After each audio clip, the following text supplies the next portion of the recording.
Hello everyone, নমস্কার। সবাই কেমন আছেন? আশা করি সবাই ভালো আছেন। আজকে আমি আপনাদের সাথে শেয়ার করব মুচমুচে ও মুখরোচক একটি রেসিপি। সেটা হচ্ছে চিড়ে ভাজার রেসিপি। চিড়ে ভাজার জন্য আমি প্রথমেই একটি কড়াইয়ে তেল গরম করে নিয়েছি। আর এখানে আমি 10-12টার মতো কাজু বাদাম আর কাঠবাদাম ভেজে নেব। আর বাদামটা ভাজার সময় অবশ্যই চুলার আঁচ লো হিটে রাখতে হবে, কারণ বাদামটা একটু বেশি হয়ে গেলেই তেতো লাগতে পারে। আর বাদামের কালারটা একটু চেঞ্জ হয়ে আসলে সাথে সাথে বাদামটা তুলে নিতে হবে।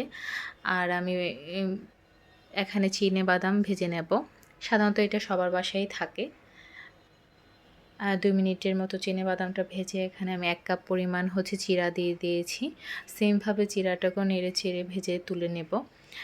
এমন একটা বৃষ্টিময় সন্ধ্যায় চিড়ে ভাজার সাথে 1 কাপ চা থাকলে আর কি লাগে। আপনার হাতে 5 মিনিট সময় থাকলে এই রেসিপিটি তৈরি করে ফেলতে পারবেন। আর চিড়ে ভাজার জন্য আমি এখানে মশলা তৈরি করে নেব। এখানে চাট মশলা, লবণ আর মরিচের গুঁড়ো দিয়ে একটি মশলা তৈরি করে নিয়েছি।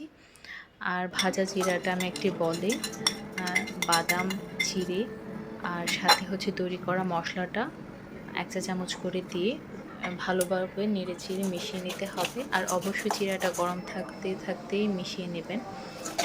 এই তো রেডি হয়ে গেল আমার চিড়ে ভাজার রেসিপি। সবাই একবার ট্রাই করে দেখবেন। ধন্যবাদ সবাইকে।